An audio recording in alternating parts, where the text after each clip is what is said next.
His Prime President Akufo-Addo wades into the issue of infertility and childlessness, which, though men are to blame, just as they are women, society tends to put virtually all the blame on the woman. This President Akufo-Addo says must stop. From being abandoned, depressed, humiliated, insulted, maltreated, and stigmatized, women suffer the most. The First Lady fully endorses the campaign. It's fact. Blaming, mocking, and shunning of perceived infertile couples must stop. Anti-LGBTQ advocacy group, the National Coalition for Proper Human Sexual Rights and Family Values, reiterates its call for all the country's political parties to include an anti-homosexuality policy in their 2020 manifestos.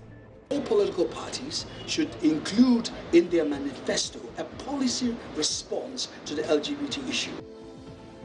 Joy Clean Ghana campaign task force bears teeth at traders in the market flouting sanitation bylaws on an action-packed Tuesday. Take all this machine to the pickup. Everything from here, pack it to the pickup. Today will be on you people until you solve the problem here. What they will see in the bag,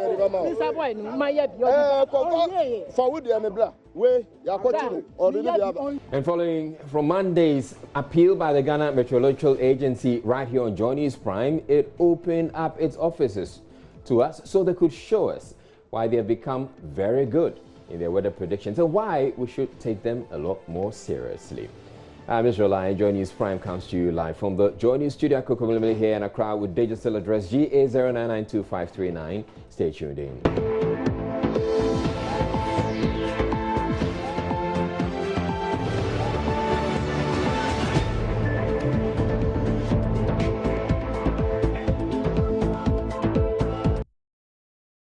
In our very first story, infertility is a global reproductive health issue affecting many couples, except it is mostly seen as a woman's problem.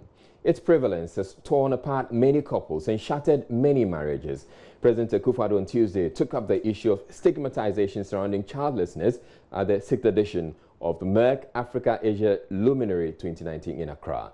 Joining First Lady Rebecca Akufo-Addo and 14 other First Ladies from across Africa and Asia, President Akufo-Addo says Ghana needs to provide the necessary training to establish a strong platform of experts in fertility care. There's more in the following report. Millions of women, as a result of childlessness, have had to endure stigma and become cast out. 14 of the world's First Ladies have, however, decided to do something about it and met in Accra to fight the stigma of childlessness and infertility, which the World Health Organization says affects nearly 200 million people.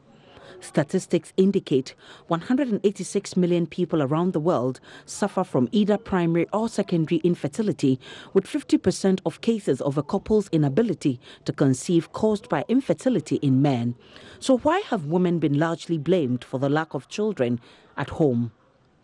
President Akufo-Addo at the Merck Africa Asia Luminary called out the men. In Ghana, a woman who is infertile risks being treated as an outcast and having her marriage ending. These cases, I believe, are not peculiar to these countries only, but are also representative of the unfortunate situation prevailing on the continent. It must end. The factors that lead to infertility, whether anatomical, endocrinological, genetic, or immunological, are not ones women wish on themselves. Yes, there may be other factors, such as infections to the reproductive system and poor health practices, which are preventable and may result in infertility. However, the onus is on each and every one of us to work towards finding solutions to addressing infertility and ending stigmatization. We must, as a matter of necessity, take urgent steps to incorporate issues regarding infertility prevention and its treatment in the development of maternal and reproductive health care policies of our respective countries. We need to train more gynecologists and embryologists. We must most certainly make assisted reproductive technology commonly referred to as in vitro fertilization, IVF, affordable and more available to the majority of women on the continent who are faced with infertility. Ghana's First Lady Rebecca Akufo-Addo supported the call of the president, indicating that blaming, mocking and shunning perceived infertile couples must stop. During this conference, we will also deliberate on infertility. As we do so, let us be minded of this fact. Blaming, mocking and shunning of perceived infertile couples must stop. It is everyone's responsibility to empower infertile couples, fight against stigmatization, change mindsets, influence national policies on fertility, and build fertility care capacity in Africa and developing countries. The 6th edition of Make Africa Asia Luminary 2019 in Accra contributes to improving access to quality healthcare solutions and building healthcare in the fields of diabetes, hypertension, fertility care, and women's health. Right, so how do we deal with this issue? Joining us in the studio is Reverend Asante AJ. He suffered childlessness for 6 years into his marriage before becoming a father. He currently has 2 publications on infertility and childlessness, in which he shares his personal experiences. Indeed, the sharing of his experiences has since metamorphosed into a full-blown ministry for him. Thank you for making time to join us in the studio, Reverend AJ.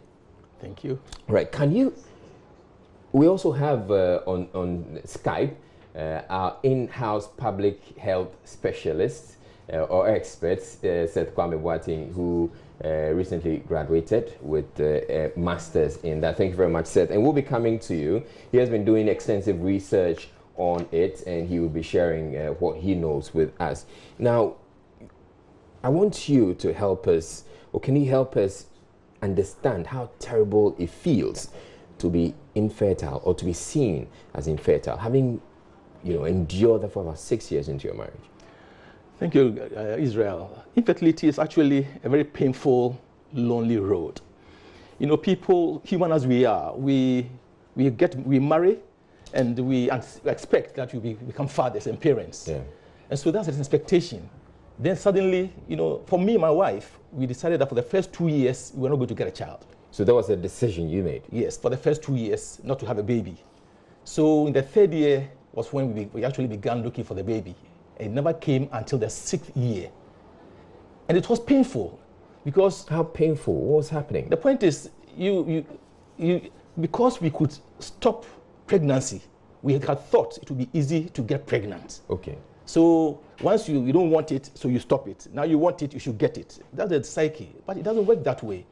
And the expectations, the questions, people ask you, what are you waiting for?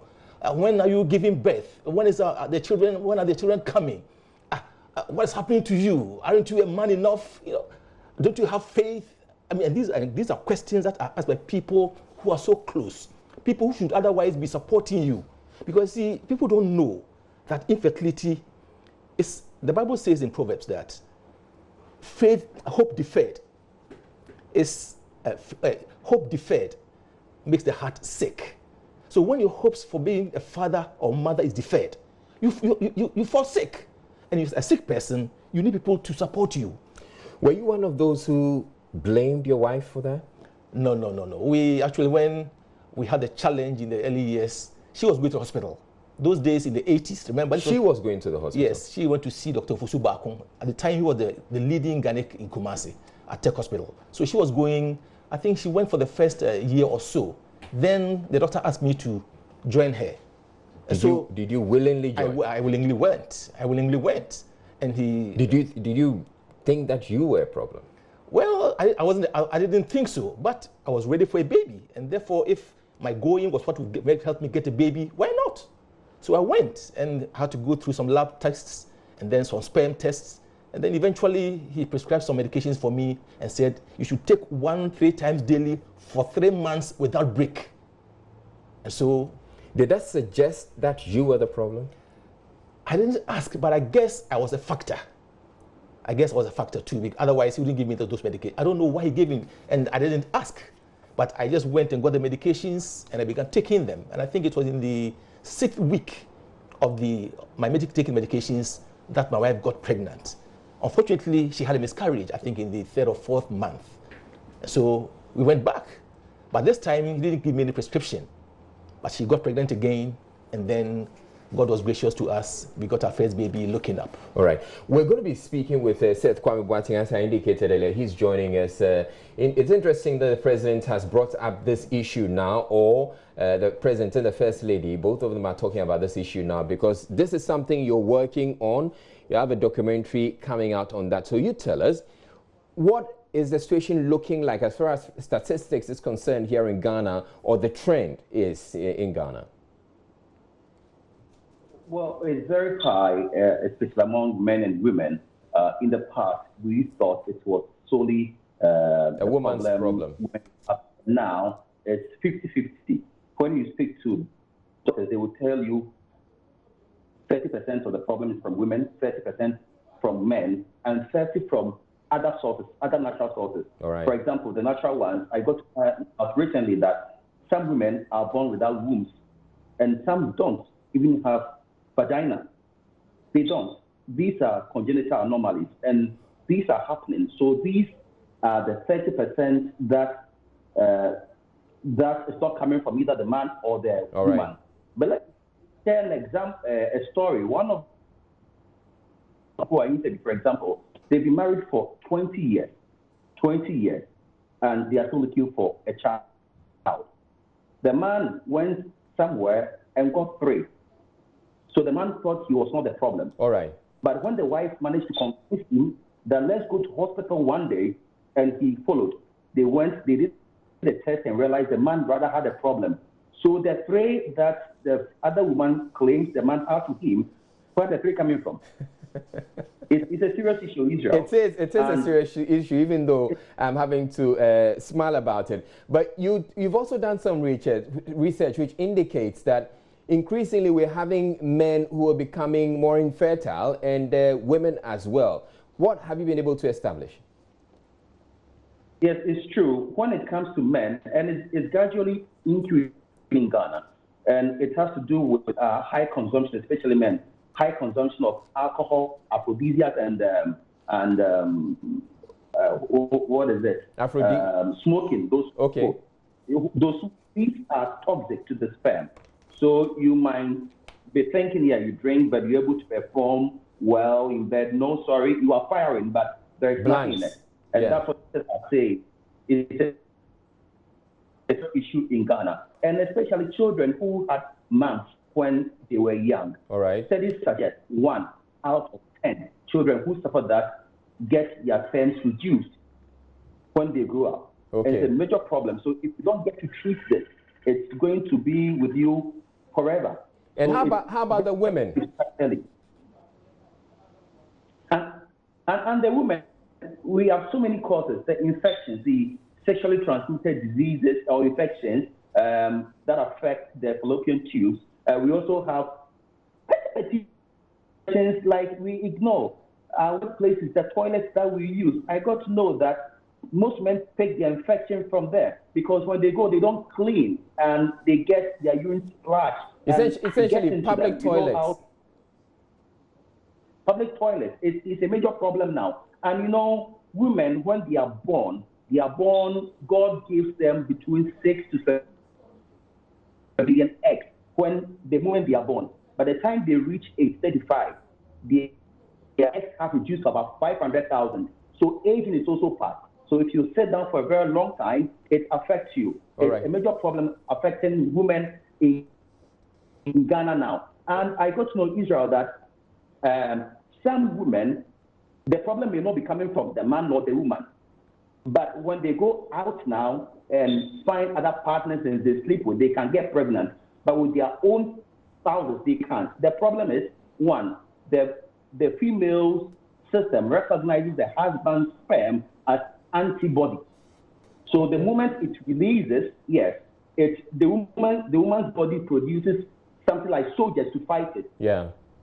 So it's another. All these things are coming up. Seth, I'd like to come back to you in a bit for you to tell us about the solutions or the options that are available to childless couples. But I want to come to you, Reverend. What have you been able to find, or what are some of the options that are available to childless couples?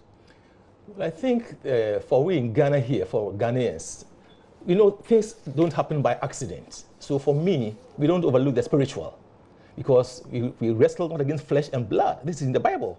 So once you marry and you want to have a good marriage, the enemy can fight you. So there are spiritual issues. But there are medical issues, as Seth is talking about. And then there are lifestyle issues. So lifestyle is a risk factor in infertility. And so the way people live their lives. Look, young men put laptops on their laps, and it hits their balls. Yeah. And yet they are ignorant that they are destroying the source of their sperms. They put on tight pants, and the pians, the one who they have to lie down before they pull the trousers. and it affects them. Some young men sit to watch TV, football, and they sit on their balls, ignorant of how they are seated. Oh, really? Yes.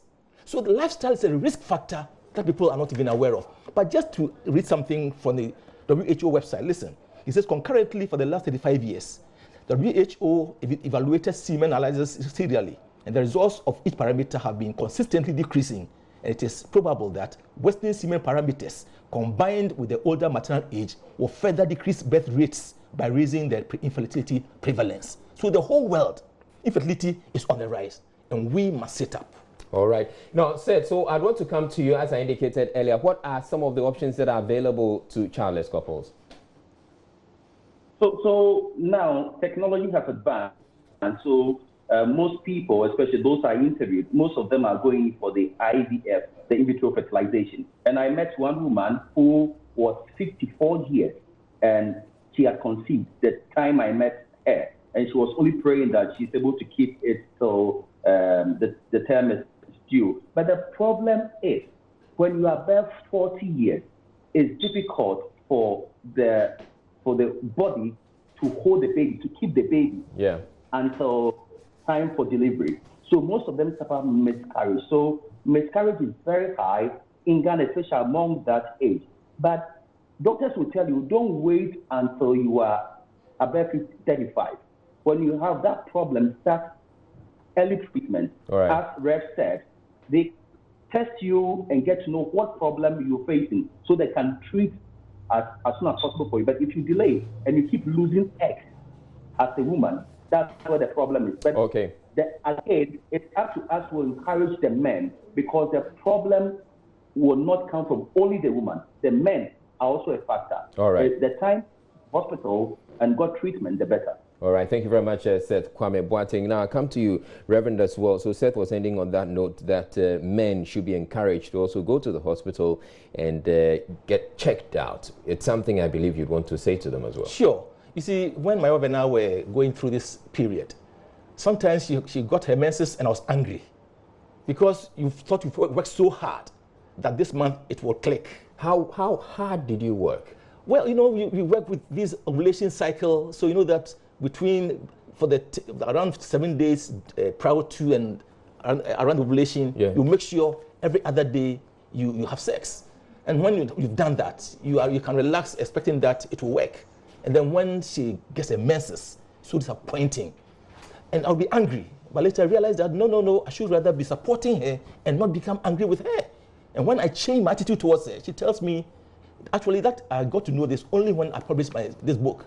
When she said, when I told her that I was going to stand by her, it was like a load taken off her back. So men must know that they are in the issue with their wives. So standing together, fighting the battle together will bring results. And again, churches must support such people. You know, when people get terminal sickness, they are supported. Yeah. When people get miscarriage, what do we do to them? A woman who is infertile and gets miscarriage, to her, is a loss of a baby. Such people need to be comforted. Why you ignore them? We don't seem to have any plan for them. Yeah. What I recommend is that we have support group so that these people can meet, they can share, they can talk, and they can unburden themselves. And so doing, the psychological, the pain, and the distress is lessened. Right. Yes. Thank you very much, Reverend Asante AJ. And Reverend Asante AJ has two books. The two books he's been talking about is Ministering to Childless Couple and Escaping Infertility Through Lifestyle. These are two books that he's published. Thank you very much for making time to speak with us. You're watching Joy News Prime. We'll take a quick break. We're back. Now, the National Coalition for Proper Human Sexual Rights and Family Values has reiterated its position, its call for all political parties in Ghana to include an anti-homosexuality policy in the 2020 manifestos. The body believes this will better fight the supposed invasion of gay sentiment into the country's culture. Joining us is PSA Nana Asafo filed this report from the maiden edition of the World Congress of Families gathering in response to LGBTQ. Participants discuss psychological perspectives on homosexuality, international relations, scientific and modern beliefs on the subject. Executive Secretary and spokesperson for the National Coalition for Proper Human Sexual Rights and Family Values, Moses Formani, urged Ghanaians not to relax activism towards anti-gayism in the country. The LGBT movement is one of the most successful social reform groups in the whole world over the last 50 years. And they're very strategic. So if you relax, then they will come. Look at what happened with CSE. It is obvious that the government had a fast one being stolen on it. If we had not raised the matters, a lot of which were subliminal, they were hidden. If you don't know, you wouldn't know. The reaction would not have been the same. And I think much as we know the president's position and the position of the government now, we should still maintain it and deepen it. And that's why we're saying that all political parties should include in their manifesto a policy response to the LGBT issue. On his part, Deputy Attorney General Godfrey Dami dismissed claims of an LGBT threat in Ghana. Well, Section 104 of the Criminal Offences Act is quite clear that any person who engages in unnatural carnal knowledge commits an offence. The president, under no circumstance, will countenance any effort at all to introduce homosexuality or promote an acceptance of that practice in Ghanaian society. So I do not really see what the fear of the people are. I think that yes, it's a phenomenon that is growing around the world, but it's something that clearly is abhorred within the context of the Ghanaian society. The group is expected to meet Speaker of Parliament on Wednesday. The program was organized in conjunction with Family Renaissance International and brought together traditional heads, Christian heads, Islamic heads and professionals to create awareness and generate solutions for rising problem of homosexuality among the youth. PAC Nanaya Safo's report for Joy News. Now, after several warnings to persons flouting sanitation bylaws in the markets, the Joy Clean Ghana campaign task force decided to take action when it visited the Tuesday market in Accra. Several traders selling pork and other meat products as well as fish left at the mercy of flies had their wares seized in what Joy News' Nancy Mefajradosi describes as an action-packed day at the market. The confiscated items were to be auctioned, but for the intervention of the market queen. There's more in this report. The last time Inspector Asante and his team visited 2 weeks ago, there were flies all over the food items on sale. Virtually all the items, including meat products, cassava dough, fish and plantain, had either been left at the mercy of flies or left on the bare floor. There were the preachers who blared out messages from their loudspeakers. The situation had improved on Tuesday, with the market looking quite clean, at least at the entrance, until Inspector Asante noticed some plantain had been on the bare floor.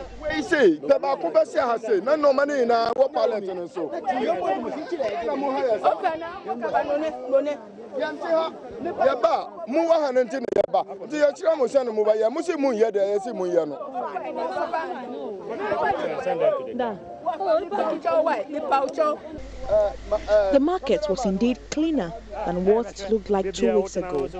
It wasn't, however, clean enough for Mr. Asante. Bring all of them. See the women on this list. Let them come and clear the place before we go. Sorry. If you say Suonity, I know power mobile. Moon who says Suonity, we na bata until mobile yina as an master team muja. Why do you expect us to come and tell you? We are here for more than 10 minutes. I'm giving all of you 5 minutes, or else we'll pack everything from here. You see everybody standing. We'll pack everything. So stop and come and remove the things, or we pack everything and nobody will sit here. This is road. A higher road. The women were reluctant to clean until he instructed the confiscation of their items. Take all these things into the pickup. Everything from here, pack it to the pickup. When they start to clean them, do it. They're supposed to read here. Today will be on you people until you solve the problem here. The okra, crabs, eggs, pawpaw, cassava, and cocoyam were all seized. That was when they got to work, taking out plastic bottles from the gutter, while others swept and cleared overgrown weeds. You are waiting for us to come. Ma, don't worry.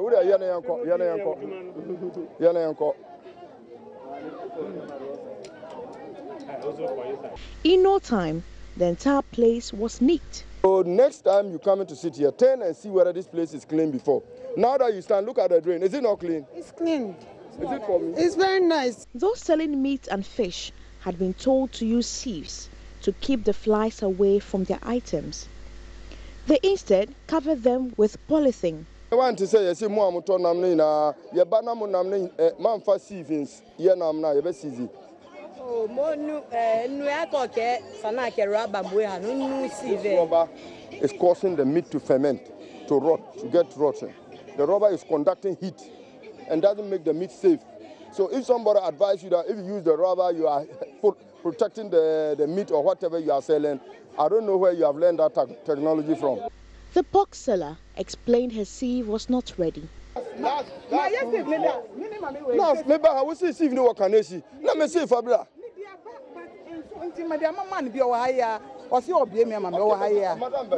Just come and see. Look at the fly. You see the fly? This blue flies. Oh, mommy, Her sieve was, however, delivered shortly after.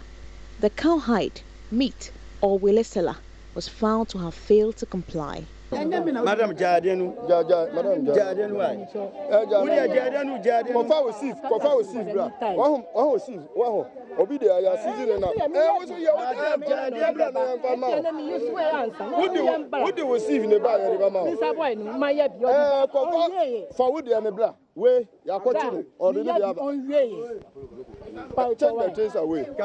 Other offenders were picked up, but Inspector was yet to see the worst. Elsewhere in the market, some cassava dough sellers were found selling in mud. Baby,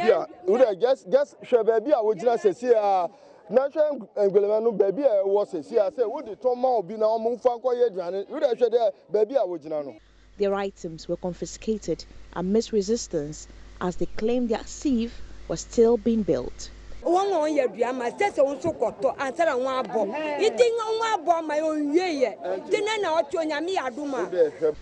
Inspector Asitanga will not budge. Your best is up, office. Oh, and a crack on about your best is up. Oh, Muntia, your best is up. Yes, sister, your mamma, Homa. Muya have fire, night maba, Naya, you would your mamma. And I know. There was also this corn mill, which was as dirty as an abandoned warehouse. Recognize us. So the day we came here, what did we ask you to do? To say I should cement here, then to paint here. Okay, have you done it? But my mother was dying, so I traveled. Your mother did what? It died at Akachi. Yeah. So you traveled. Who closed the place? Who closed the place by the standards that we requires of you to do? When you are ready to do it, come and tell us that you are ready to do it. Then we'll come and open and prosecute you before we allow you to do it. Remember the preachers? Throughout the market today, there was no sight of a single one. We're taking a break here on Joy News Prime, but following Monday's appeal by the Ghana Meteorological Agency right here on Joy News Prime, it opened up its offices to us so they could show us why they have become very good in their weather predictions and why we should take them a lot more seriously. Warning and forecast, we follow up, and it does happen. I want to tell the public that they should take the forecast serious.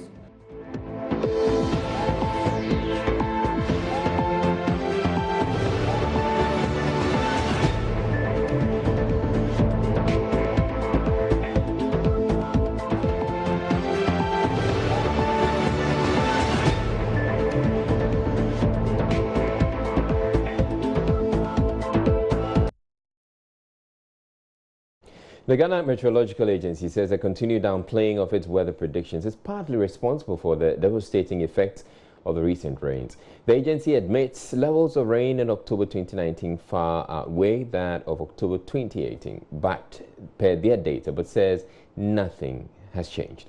My colleague Justice Bedu spent time today at the agency's office to find out how they produce their weather updates and why October is seeing so much rain.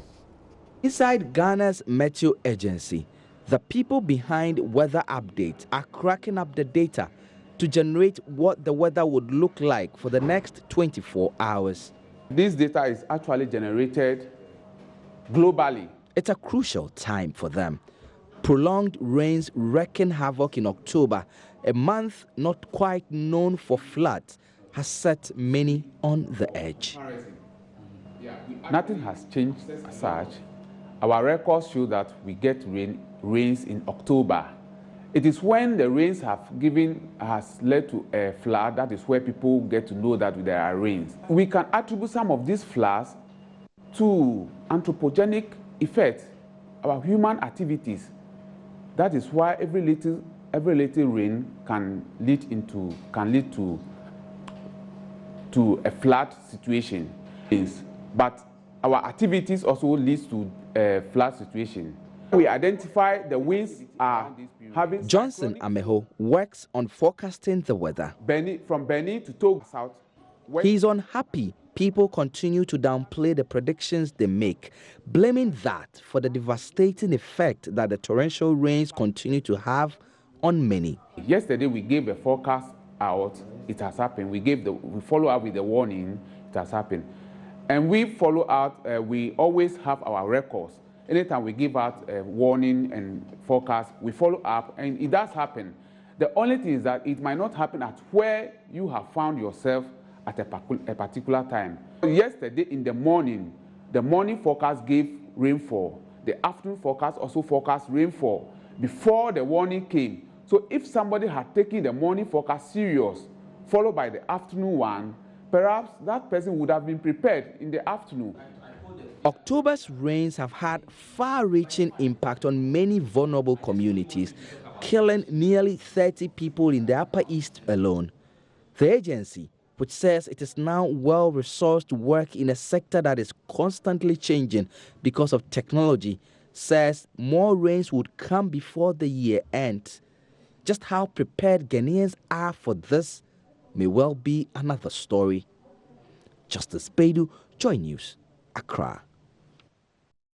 In a related development, a 6-year-old girl drowned Monday after an hour's downpour flooded homes and blocked roads in the Ashanti regional capital, Kumasi. The death of the girl, whose name was given only as blessing, brings to 11 the number of children killed under similar circumstances in the last 1 month. Love Affirms Erastus Saradonko has visited the family of the deceased at Moshi Zongo and reports. What's the mama? It's what they milk. Mama is what they milk. A mother mourns her 6-year-old daughter who was swept away on her way from school. Little Blessing's father, Michael Obey, and other neighbors tell Love News they suspect she might have fallen into an open drain, dragged along over a mile to this area close to the Krofro main road. Muno, yakoto no, that's I say, or Dawa,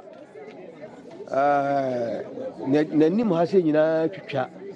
I hope say, soon as you ship from Saharo, and it got an idea in Namuno, a man who nam papa and Mitis Aquala, I see him.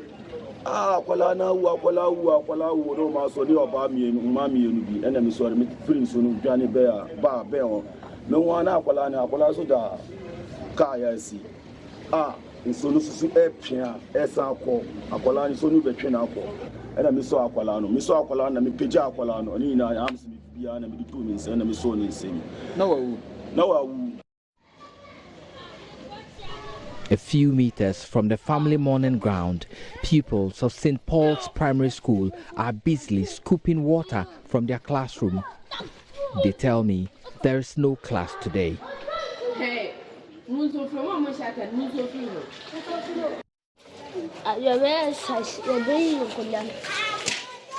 and I'm uncle school.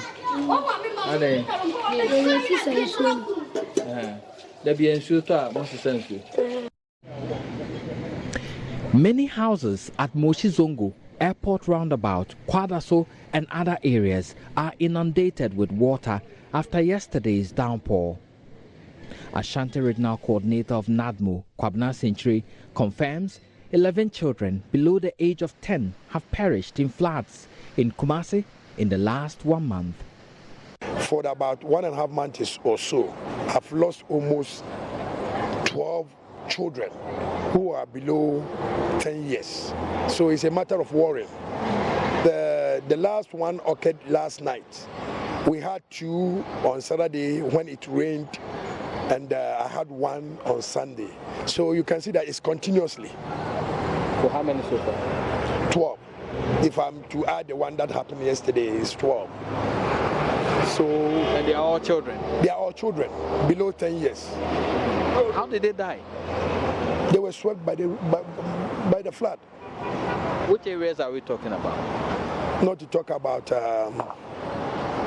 Abuakwa, for instance, Abokumadzi areas, and other areas too. Reporting for Joy News, Erastus Asaredonko, Kumasi. Information Minister Kojo Nkrumah says the Right to Information Law due for implementation on January 2020 will amount to nothing if media practitioners and other professionals fail to master provisions in the law. The RTI law is due for implementation at the beginning of next year following the passage by Parliament and subsequent assent by President Akufo-Addo. But speaking at a forum for student and media practitioners, he advised the general public to know the law in order to effectively utilize it. This act has been passed. One of the first things we have to do is to understand what it really is. And that's why I've said that it is a procedural act, among other things, spelling out the procedures with which you can apply for the information, where you go to for the information, when that information must be made available to you, if somebody denies you that information, who you can appeal to, what the processes are. It is a procedural act. Does it mean you are entitled to all the information in the world? No, it doesn't. Within this context, it has a lot of benefits for various segments of the Ghanaian society. One of the segments of the Ghanaian society that I am even more excited about is academia and students. If you've ever been involved in any form of research work, you will find out that sometimes getting access to official information with which to prepare your academic work is almost impossible to do, even though the right exists. Under this law, you can actually have more room to request for that information, and people are not doing you a favor in public institutions when they make that information available to you for the purposes of your academic work, be it for the academia or for students. But as a country, though we publish debt reports and expenditure reports, we don't publish revenue reports. But those reports are hiding in public institutions. Under this act, it is possible for academia, students, researchers to request for those revenue reports and to even propose solutions on how we can be more effective in augmenting or enclosing the revenue gaps as a country. So it has immense benefits, first of all, even for academia and for students, and I want to encourage them to take advantage of it. It has benefits for citizens, as I mentioned, because the citizen is at the heart of our democracy, at the heart of this entire constitution that we are operating. And for the citizen to play his or her part well, this act is what gives you the procedures by which you can request for all the information that you need to play your role as a citizen. Government is collaborating with neighboring countries to prevent the entry of terrorists into Ghana. That's Interior Minister Ambrose Derry speaking when Joy News presented a documentary on the state of Ghana's borders. For a whole month, Joy News correspondents were deployed to monitor the situation at Ghana's entry points across the country, culminating in a documentary which was presented, a copy of which was presented to him on Monday. Ambrose Derry said the journalistic piece by Joy News highlights pertinent issues and has been keenly monitored by the Ghana Immigration Service to enhance efforts at making Ghana safer. First of all, I would like to say that the transhumance challenge, which existed before he came in, about the Fulani herdsmen coming in, is a multi-sectoral problem that has been worked out to the extent that kraals have been established to try and keep them and to try and monitor them. But putting it in context of the entire border security, His Excellency the President, in view of the happenings in the neighboring countries, is working hard to make sure that we protect our borders to prevent terrorists from moving into our country.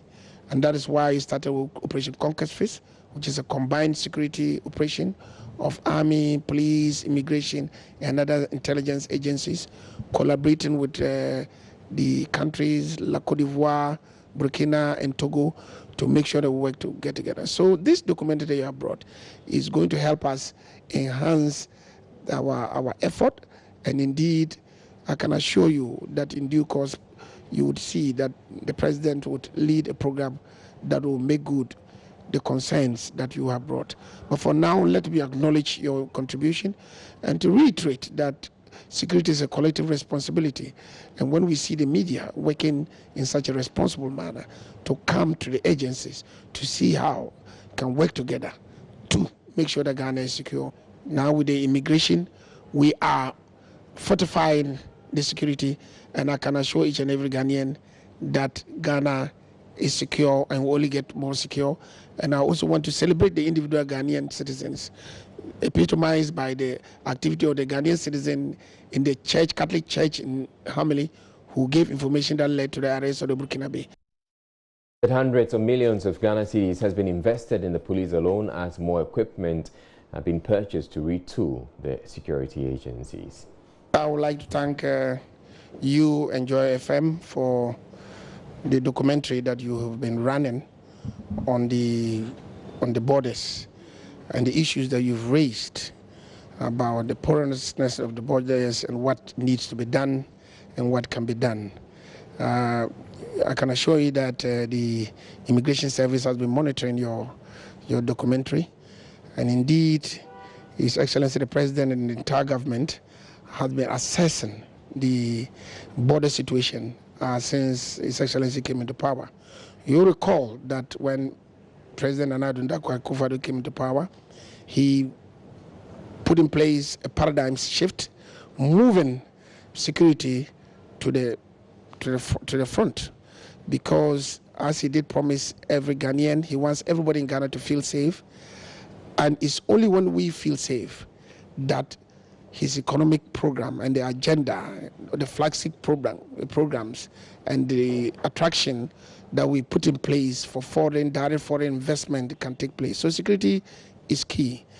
He did start with the police by, allocating 800 million Ghana cedis to retool the police, and all of you are witnesses how far we've gone. The police, we've got 567 vehicles and counting. We've got protective clothing. We established an air wing. We're expecting 3 helicopters and what have you. But now also, His Excellency is looking at the border situation. Second Deputy Speaker of Parliament, Aban Kingsford-Sumano Bagbing, has blamed what he refers to as challenges in Ghana's legal education on systemic failure. According to him, the General Legal Council is out of touch with reality, insisting the country is in dire need of more lawyers. The Chief Justice of Ekufu has, however, maintained she will not allow the mass production of lawyers in the country. They've not experienced it before. The Chief Justice has been, Chief Justice has been there. He experienced everything else. They've had a smooth route to pass. As in They don't have the rough edges of life. How can you I'm say telling that? you. I mean, the Chief Justice must have gone through a lot. What's her background? She's a lawyer. After she passed as a lawyer, where did she pass through? She probably went to the bench, I don't know. No, she didn't go to the bench. She started, but went to civil aviation. Oh, so you know her? Yes, I've known her for a long time. Before she was appointed by the PNDC government to the bench. And so I've known her from that time. When she smooth sailing, I think the struggle to be a lawyer? There were so many opportunities. And so they easily grabbed it. Okay. Now the competition is tough because of the numbers and because of the difficulty in growing and creating more opportunities for the youth. So they don't appreciate the current challenges? The challenges that the youth are facing. Okay. And even the crying need for more of such professionals. You almost are saying that they are out of touch with today's reality. That's true. You are putting it, but that's the reality on the ground. They are completely out of touch. It's not surprising to you that the students that got first classes in the various universities cannot get entrance into a law school. Yeah. That is a failure of system, not the students. And we have to look at the system, and that's where we should be looking at, not talk about mass production or quality. Is he saying that those who pass the law schools are not quality students? Are you indicting the lecturers?